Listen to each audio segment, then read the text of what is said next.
Olá, bem-vindo! Somos a Igreja Fila. Fila de filhos e de levar alimento. E como filhos, essa é a nossa missão.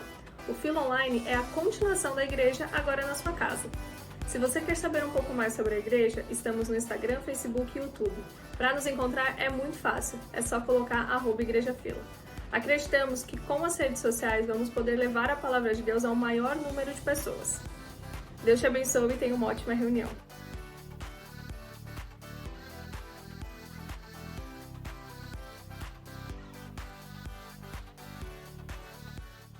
Olá, seja muito bem-vindo a mais um Fila Online, mais uma oportunidade maravilhosa de estarmos na presença do Senhor. E hoje é um domingo muito especial, que é o domingo do Dia das Mães. Eu quero já dar um feliz dia para todas as mamães que nos assistem. Um feliz dia também para você que está perto ou longe da sua mamãe. Que seja um dia muito especial, onde você possa dar lugar para a presença do Senhor. Eu quero compartilhar com você uma passagem que está lá em Lucas, capítulo 10, dos versos 38 a 42, que diz assim: Caminhando Jesus e os seus discípulos chegaram a um povoado, onde certa mulher chamada Marta o recebeu em sua casa. Maria, sua irmã, ficou sentada aos pés do Senhor, ouvindo a sua palavra.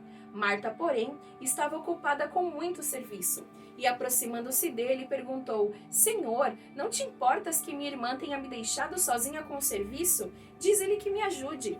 Respondeu o Senhor: Marta, Marta, você está preocupada e inquieta com muitas coisas. Todavia, apenas uma é necessária. Maria escolheu a boa parte, e esta não lhe será tirada. Que possamos fazer como Maria, escolher a melhor parte, escolher estar aos pés do Senhor. Quando as ansiedades, as preocupações, as inseguranças tomarem conta do seu coração, você se lembre que tem um Deus maravilhoso que habita em ti, que está ao seu lado, só esperando o momento de ouvir a sua voz, louvando e engrandecendo o nome dele. Traga à sua memória aquilo que te dá esperança. É isso que nos sustenta, é isso que nos faz ser luz em meio a todo esse cenário que estamos vivendo. Lembre-se, o Senhor está perto, perto do coração que clama, perto do coração que o louva. Lembre-se, existe sim esperança. Tudo isso vai passar, mas a palavra do Senhor não. Então escolha estar na presença de quem nunca vai passar, de quem vai permanecer pela eternidade. Lembre-se, o Senhor é a nossa esperança. Escolha a melhor parte e certamente você não vai se arrepender. Possamos juntos agora louvar e engrandecer o seu nome. Em nome de Jesus, que Deus te abençoe. Olá, é um prazer novamente estarmos juntos aqui para falarmos da Palavra de Deus. Eu te convido a fazer uma breve reflexão comigo sobre o texto que se encontra em Filipenses capítulo 3, os versículos 13 e 14. Eles dizem assim: Irmãos, não penso que eu mesmo já o tenha alcançado, mas uma coisa faço, esquecendo-me das coisas que ficam para trás e avançando para as que estão adiante, prossigo para o alvo a fim de ganhar o prêmio do chamado celestial de Deus em Cristo Jesus. Meus irmãos, nós vamos falar um pouquinho, e eu convido você a pensar comigo a respeito de Paulo. Eu me lembro do presbítero Renato falando sobre a diferença de Saulo de Tarso, o apóstolo Paulo, a mudança que houve. E de fato, houve uma grande mudança na vida de Saulo, né? Mas nós vamos tratar, é a mesma pessoa, e nós vamos tratar ele como Paulo, apóstolo Paulo, sem lembrar deste nome Saulo que foi trocado. De fato, nós vemos uma grande mudança na vida de Paulo.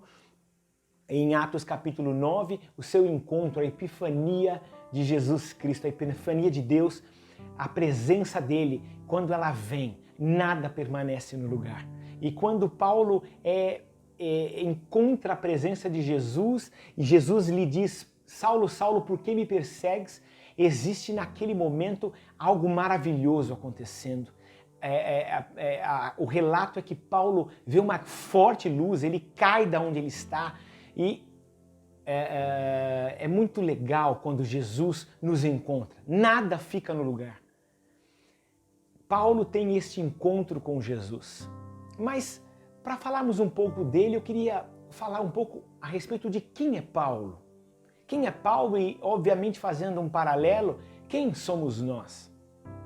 Paulo é um discípulo de Gamaliel. Gamaliel era um grande membro do Sinédrio, ele era um conhecedor profundo das leis mosaicas, era um estudioso da Torá. Nós percebemos algo sobre Gamaliel.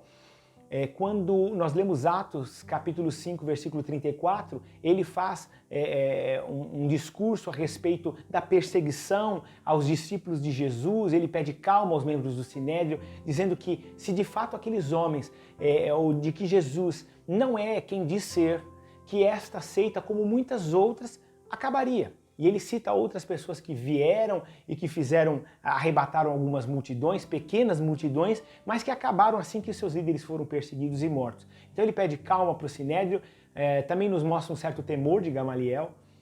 Este é o mestre de Paulo. Nós não vemos, de fato, nos primórdios do relato da vida de Paulo, esse mesmo equilíbrio. Paulo é um homem sanguinário. Paulo persegue com muito zelo aos cristãos, por conta da tradição judaica, por conta de preservar a lei de Moisés, a lei do Antigo Testamento, que eles abraçavam com todas as forças. Paulo cumpre à risca e assim até com um certo... ele devastava a igreja. Esta é a palavra que a Bíblia nos traz. Paulo aspirava e respirava ameaças contra a igreja de Cristo, contra os discípulos de Cristo. Então Paulo, nós vemos também em Paulo, em Atos 8, um zelo quando Estevão, o primeiro mártir, ele é morto. Estevão era um diácono escolhido para fazer o serviço, porque os discípulos precisavam cuidar da palavra. E Estevão, eles decidem entre eles procurar homens cheios do Espírito Santo, homens que possam fazer esse serviço. E então Estevão é chamado para fazer esse trabalho.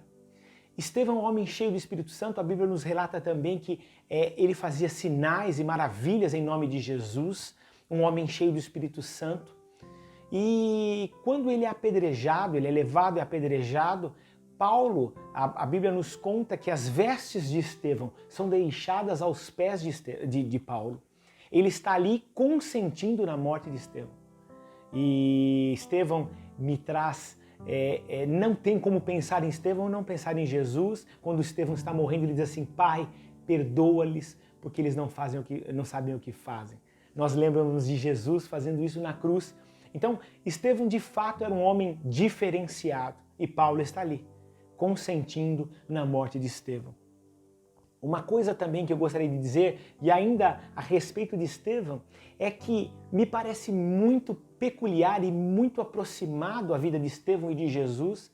Observem que em Atos capítulo 6, versículo 15, nós temos um relato categórico de que todos haviam levado Estevão para ser preso dentro do Sinédrio, e há um relato categórico que todos os membros do Sinédrio viram o rosto de Estevão e lhes parecia o rosto de um anjo.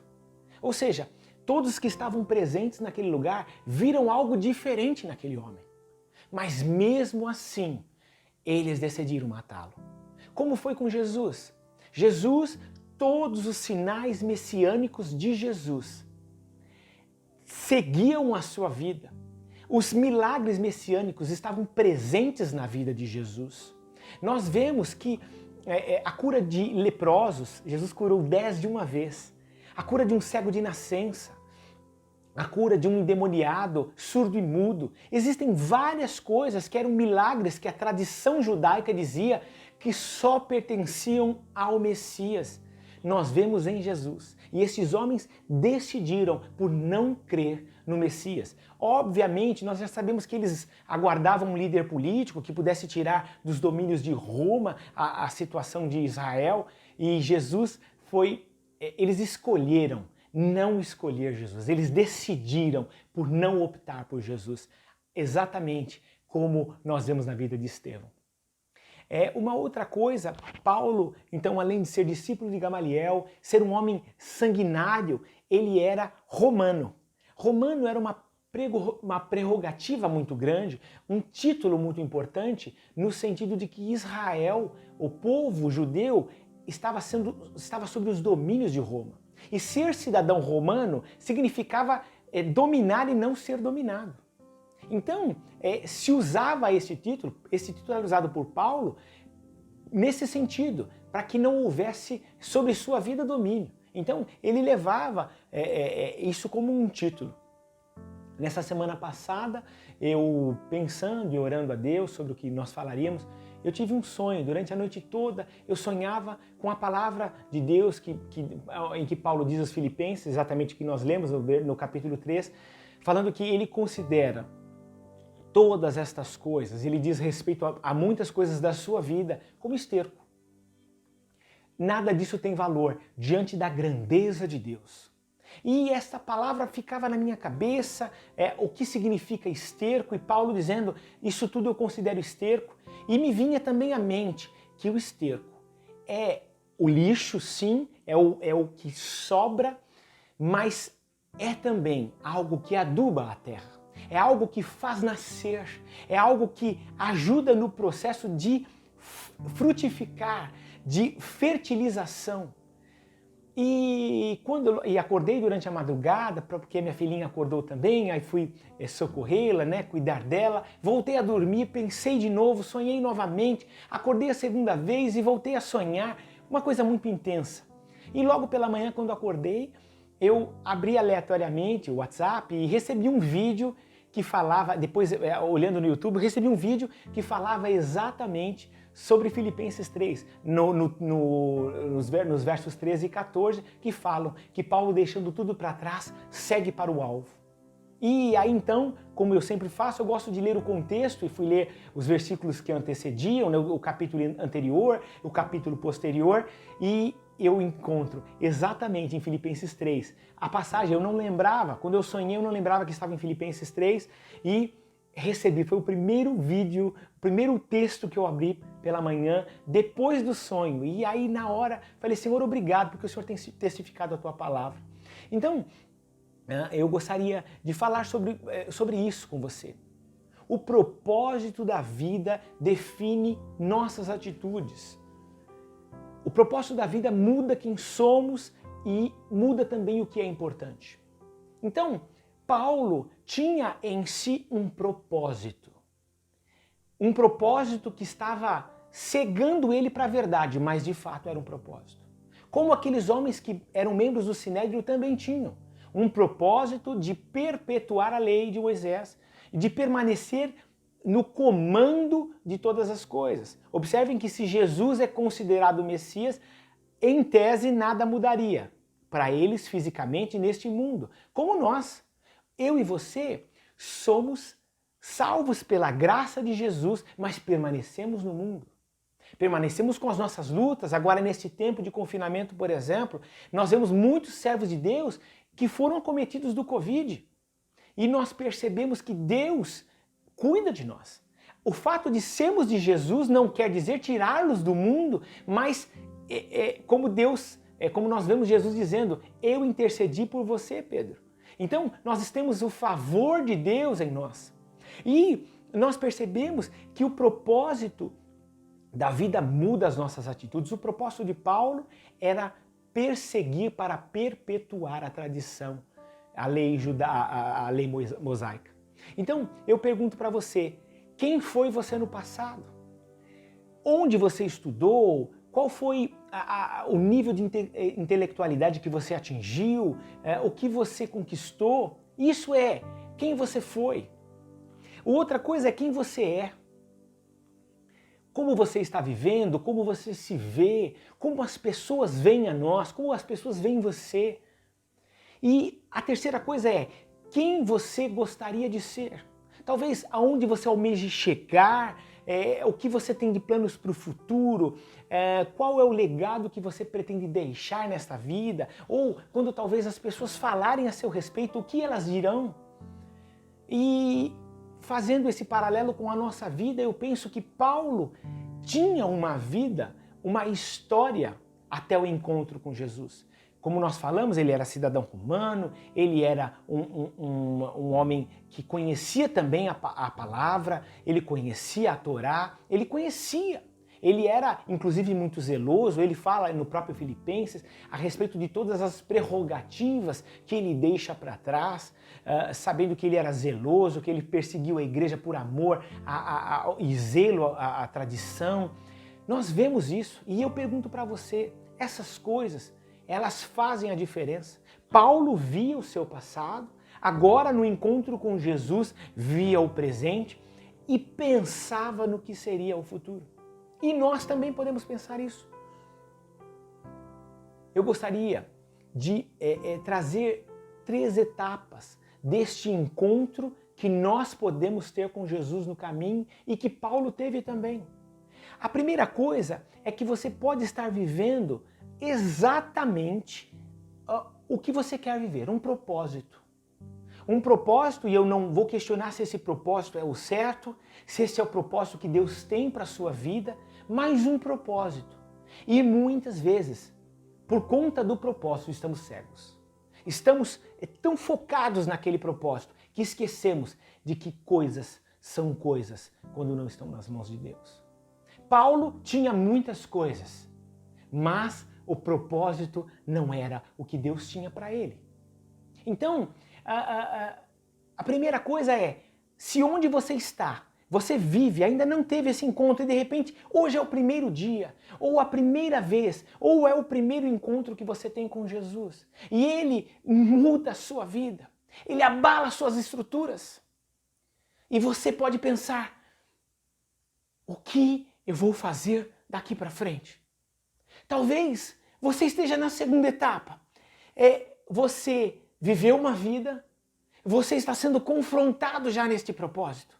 Então, não mais um primeiro contato, mas agora você já começa a ser confrontado no seu propósito.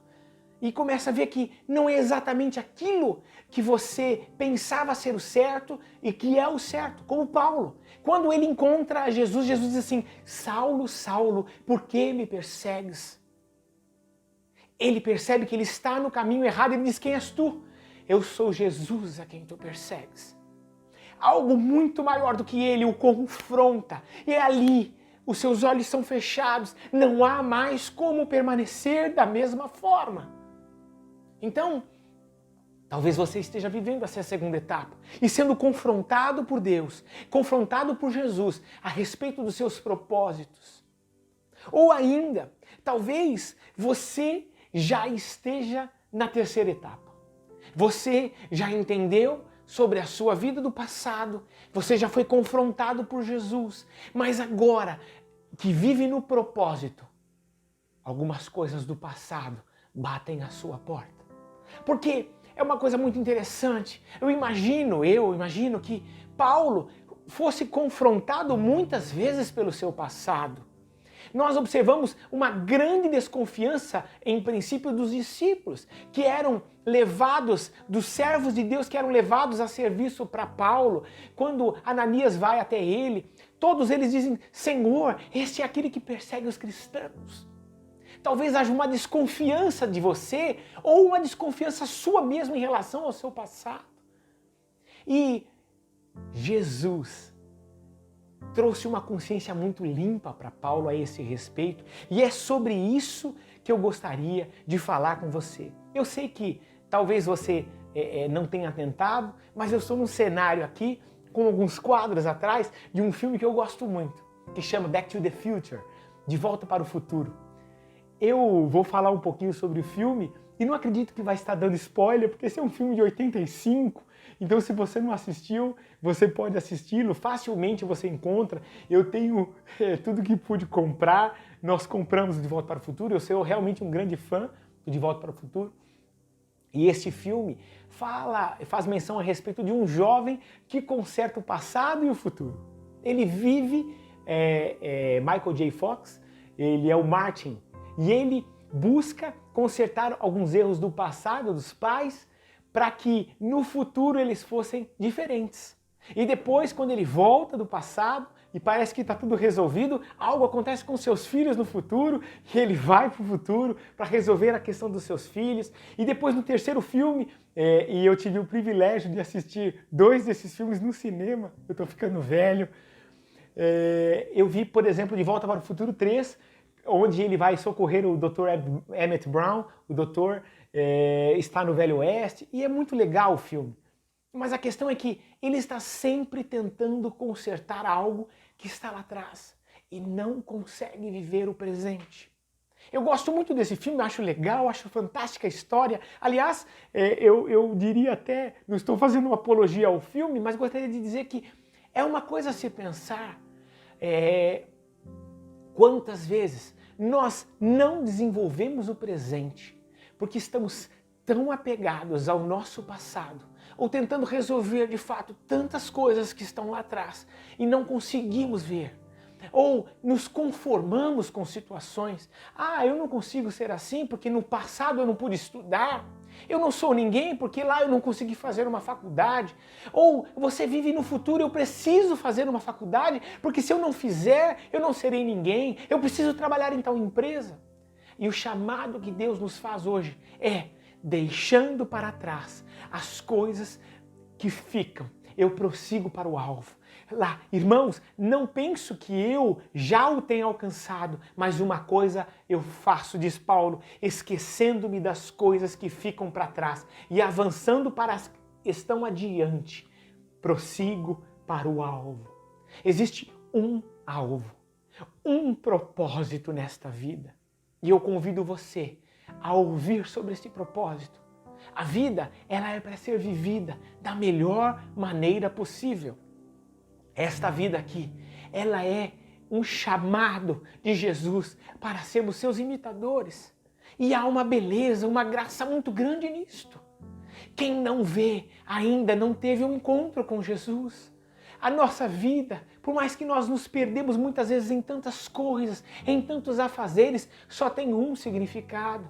Quando Jesus diz para Marta, Marta, muitas coisas são, mas uma só é necessária. E Maria escolheu a melhor. Então, eu chamo você a esta luz. Que você possa, neste tempo, dedicar a sua vida ao propósito, ser igual a Jesus. Eu creio que um dia nós viveremos. Eu sempre digo isso na nossa reunião local, nos momentos que eu tenho oportunidade de trazer a palavra. Eu sempre digo, o céu pode ser um inferno se Deus não estiver lá. Mas Deus é a garantia do nosso futuro. É para lá que nós estamos indo. É para lá que nós caminhamos. Nós viveremos com Deus. Uma certa feita, meu filho me perguntou, papai, no céu nós vamos ter chocolate? E eu não sabia como dizer para ele a respeito disso. E eu disse, filho, no céu vai ter uma piscina de chocolate. Você vai poder nadar no chocolate. Eu sei que muitas coisas ele não entende. Mas ele sabe o que é prazeroso. E eu queria dizer para você, o que te traz prazer? O que te traz prazer nesta vida? Creia que em Jesus as coisas serão infinitamente melhores, indescritíveis. Nós temos o apóstolo Paulo falando quando foi ao terceiro céu, não sabe se no corpo ou fora dele. Ele viu coisas inefáveis que ao homem não é lícito dizer. Nós vemos o apóstolo João, o discípulo João, em Apocalipse, dizendo que é uma coisa maravilhosa. Quando ele está diante de Deus e ninguém podia abrir o livro, e o Cordeiro é digno de abrir o livro, tomar o livro e abrir os selos. É indescritível o que Deus tem para mim e para você. Então eu faço um convite, e eu não tenho medo de fazer esse convite para você neste tempo. Abra o seu coração. Independente de qual era o seu propósito. A partir deste tempo, se o seu propósito não era viver para Jesus, viver com intensidade para Ele, saiba que não existe nada melhor. Não existe nada melhor do que Cristo. Amém? Eu peço que você abaixe a sua cabeça, eu vou orar neste tempo por você. Senhor Deus, nós te agradecemos pela Tua palavra, pelo Teu refrigério, porque o Senhor tem cuidado de nós. Pai, nós sabemos, Senhor, que Tu és tudo o que precisamos e és tudo o que queremos, Jesus.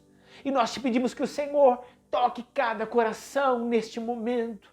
Pai, aonde esta palavra chegar, que o Teu toque possa chegar com ela, porque é Tua palavra. Senhor, muda a nossa maneira de ver a vida. Muda o nosso jeito de enxergar as coisas. porque nós precisamos de Ti. Nós precisamos do Teu propósito, da Tua vida em nós, porque entendemos que deixando as coisas para trás, podemos perseguir e prosseguir para o alvo que é Jesus. Eu te peço em nome de Jesus que o Senhor continue tocando os nossos corações e que possamos viver uma vida mais intensamente seguindo os passos de Jesus. É no nome de Cristo Jesus que nós oramos e te agradecemos. Amém. Que você possa, como eu, ser tocado por Jesus, ser confrontado por Jesus. Não tente apagar os erros do passado. Eles existem e de uma certa forma, eles são esterco, que Paulo falou. É algo inútil fora das mãos de Deus, mas nas mãos de Deus estão servindo para frutificar a sua vida. Você é e você está aonde Deus deseja que você esteja. Você pode usar tudo o que Deus fez na sua vida para a glória de Deus. Se você faz uma faculdade, você estuda, louve a Deus nos seus estudos. Se você trabalha, louve a Deus diante dos seus colegas. Porque tudo isso, quando ele diz que é esterco, são coisas. As coisas não valem nada diante de Deus, mas no propósito de Deus, elas fazem a nossa vida frutificar e dar frutos que valem para a vida eterna. Amém? Que Deus abençoe a sua vida neste tempo, que Deus guarde o seu coração, em nome de Jesus. Amém. Que bom podermos estar juntos em mais esse domingo, principalmente quando nesse domingo nós homenageamos a todas as mamães. A palavra de Deus diz sobre a mulher virtuosa que ela fala com sabedoria e ensina com amor. Isso é o que uma mãe faz pelos seus filhos. Ela sempre busca edificá-los, ensiná-los, guardá-los, sempre buscando o melhor para eles. Isso é uma dádiva de Deus. Por isso eu gostaria de orar por todas as mamães nesse tempo. Oremos em nome de Jesus. Senhor, nós queremos agradecer por cada mamãe, por cada vovó que nos assiste. Que o Senhor, ó Pai, possa as abençoar, que o Senhor possa cuidar da sua saúde nesse tempo, que o Senhor, ó Pai, possa sustentá-las, que o Senhor, ó Deus, nesse tempo possa guardá-las, ó Pai, e livrar de toda essa doença. Senhor, que o Senhor possa cuidar, ó Pai, de cada uma delas, dando sabedoria, dando, ó Pai, a elas entendimento da sua palavra, para que a cada dia que elas se pareçam mais com o Senhor, elas transfiram essa sabedoria, esse conhecimento para os seus filhos ou sobre aqueles que estão sob sua tutela, Pai, para que eles possam crescer, desenvolver e tornarem ser humanos melhores, ser humanos segundo o seu coração. Essa é a nossa oração nessa manhã, em nome de Jesus. Amém. Amém. Deus abençoe a todas as mamães, a todas as vovós. É um imenso prazer poder homenagear vocês no dia de hoje. Fiquem com Deus. Mãe! Ô mãe! Ô mãe! Ô mãe! Ô mãe! Ô mãe! Ô mãe! Mãe! Mãe!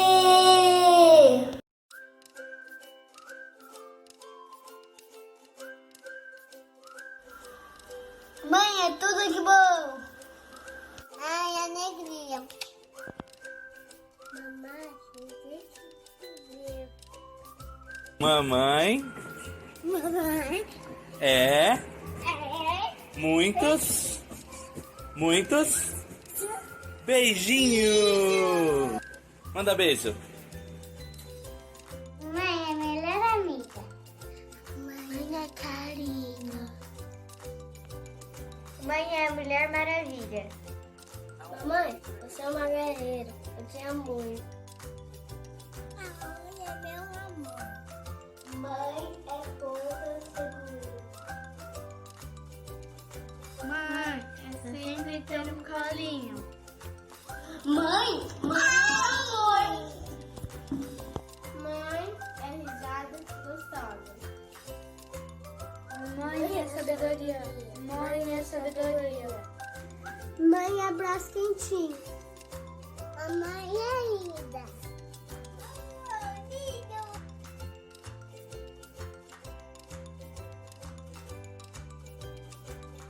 Mãe também é, se correr vai ser dobrado. Mãe também é. Ah, tá bom. Na volta a gente compra, tá?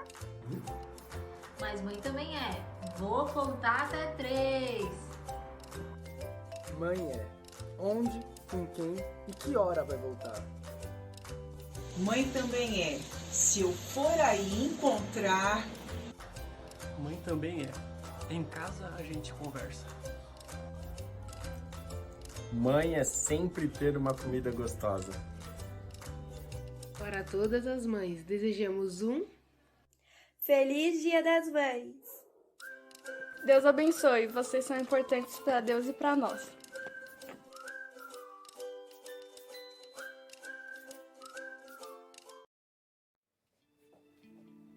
Que bênção é poder receber dessa porção do Senhor, com essa palavra, com esses louvores e com essa linda homenagem que nós mamães acabamos de receber. Nosso domingo será ainda melhor.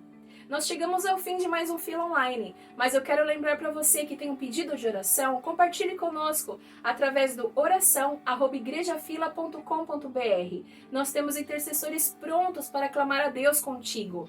E se você tem um testemunho, compartilhe conosco também através do testemunho@igrejafila.com.br. Vamos nos alegrar juntos diante daquilo que o Senhor tem feito por ti e por sua família. Eu quero desejar para você uma semana maravilhosa na presença do Senhor. Continuemos escolhendo a melhor parte, certamente não vamos nos arrepender. Que em nome de Jesus a sua semana seja regada da presença dele. Esse é o desejo do meu coração para você e para toda a sua família. E mais uma vez, um excelente Dia das Mães para todos nós. Que Deus te abençoe. Tchau, tchau.